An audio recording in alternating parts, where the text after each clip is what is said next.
How do you get your offer accepted in a seller's market? That's what we're talking about today, and we're starting right now.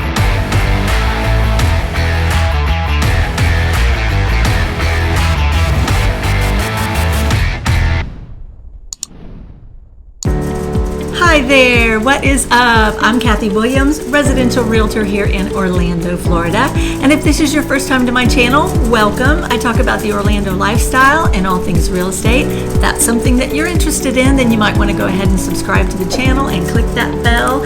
And that way you won't miss out on any upcoming videos. So today we are talking about how to get your offer accepted. So if you've been looking to buy a home and you're wondering, it's a seller's market. I don't think it's a secret, but if you're curious as to what a seller's market is, basically a seller's market is when there is not enough inventory on the market to meet the demand of the amount of buyers. So for example, in Orlando right now, we have 2 months inventory on hand, which is not a lot. A good balanced market would be at least 6 months of inventory.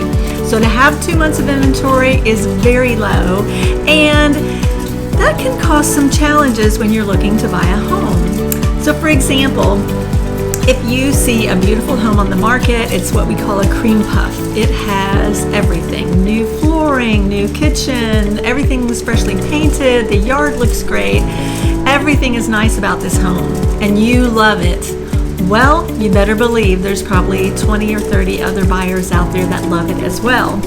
And they're going to be scheduling appointments to come and see the home just like you are. And they're going to like the home. They're going to want to put an offer on. And on average, most homes that are, I guess what you call cream puffs in the Orlando market are getting between 8 and 10 offers. Wow, this is incredible. So for example, a seller really doesn't have to take lowball offer or an offer with a lot of contingencies or an offer with certain parameters that they don't want. They just, they're going to pick the best offer out of all of them. So today I'm going to help you learn how to make the best offer and get your offer accepted so you can win the contract, so you can get the house, which is what you want. So number one, you're going to want to get pre-qualified. You're going to want a lender that's local. And the reason why I say a local lender, which can be within the state of Florida at minimum. And if they're not within the state of Florida, they need to be someone who is really, really a good communicator, because that listing agent is going to call all of the lenders for the buyers who have put offers in. And they're going to say, is this person, really pre-qualified? How well are they qualified? What is their job history? Do they have any breaks in their job history? There's going to be a number of questions these listing agents are going to ask, if they're good listing agents, in order to help decide which is the best qualified buyer out of the offers. So the first thing you want to do is get pre-qualified with a really good, trustworthy local lender, and then that way you will have a really good idea of for sure what you can afford, and that you're well qualified, that you're going to be able to close quickly on a home and be able to put an offer in with an approval letter that's going to show that you're well qualified. Number two, you're going to want to get a really good realtor to help you, someone who knows how to win in multiple offer situations, can help you get set up in the MLS, the multiple listing service, with properties so that you can see what's coming on the market right away, because it's ideal to be the first person to see the home and to get your offer in quickly. Which leads me to number three. I like to try to be one of the first people to look at the home. So if you see a home you like, we need to try to do everything we can do to get out there on the first day it's on the market, especially if it's a cream puff, one of these homes that's gonna go quickly, then you can get your offer in quickly. So for example, I just had this happen recently. I had a client and we had already put offers in on 2 homes and lost out because there were multiple offers and there were cash offers involved. And sometimes when there's cash offers involved, it's very difficult to win out on those offers. And sometimes people go way over asking price. So sometimes it's really hard. So this was our 3rd time to go out, and this house came on the market, and I said, hey, let's go look at it today as soon as you can go. So we went right before she went to work, I think, and it was really a cute house, definitely a cream puff house, and beautiful yard, lots of upgrades and things like that in the home. She loved it. So we went ahead and put an offer in that day, before 5 o'clock, so that we would be the first offer in. And we went a little over asking price, not much, but just a tiny bit, just to show we were really strong. We did a really strong offer in a lot of different ways, which I'm going to go over in the next few bullet points. And we won the contract. So it's really great when you can get in there early, get that offer in early, and then that way, a lot of times they won't even look at other offers that come in because your offer's so good and your offer's so strong. Number 4, make it a clean offer. So by that I mean you're not going to have a lot of extra contingencies on there. You're not going to ask for a lot of extra bells and whistles. When the listing agent looks at the offer, they see your asking price, your escrow amount, your closing date, and you're not asking for the sun and the moon and the stars along with this offer, because again, it is a seller's market. The sellers are in the driver's seat, so they're not going to want to give up a lot in contingencies.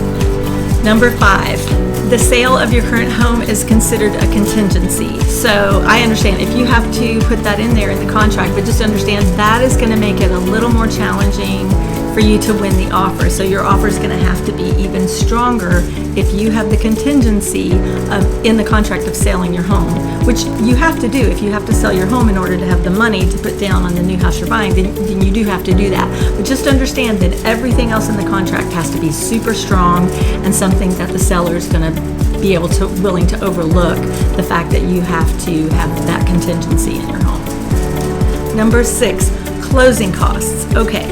In the past, it's been very easy to get closing costs. So for example, you can ask for 1% of the purchase price in closing costs, or you can give a flat number. I always like to give a flat number, dollar amount that we're asking for closing costs. And that's been not so hard to do in the past. But again, since we're in this seller's market, you're going to want to have your closing costs, or as much of your closing costs as you can have.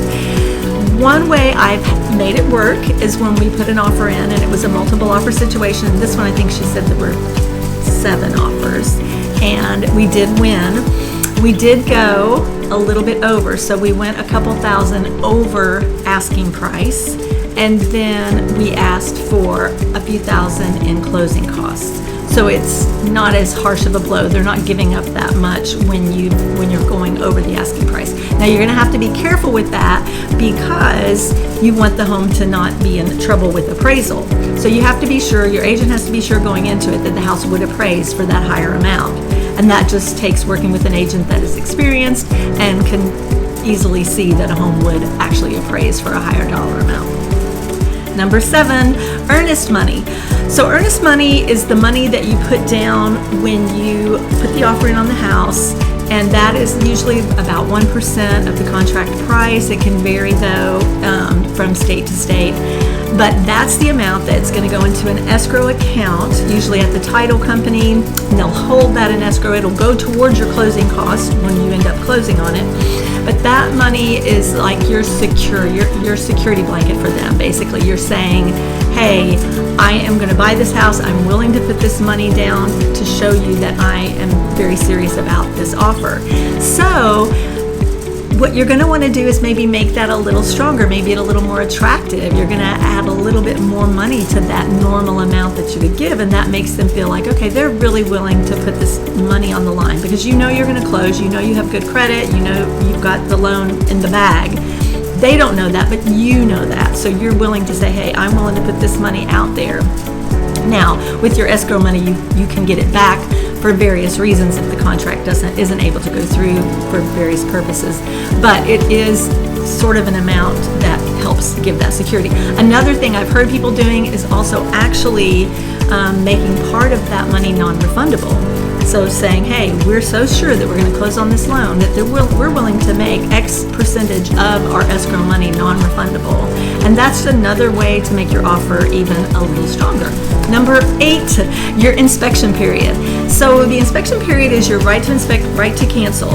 And normally it's about a 10-day window. That's been what it's been for a long time. But a lot of people, when it's a multiple offer situation, they're doing 7 days, they're doing 5 days, just to help the seller know that you're going to do the inspections, but you're not going to hold this house off the market forever, because during that period you do have a right to inspect. Well, obviously you have a right to inspect the home, but you also have a right to cancel for any reason.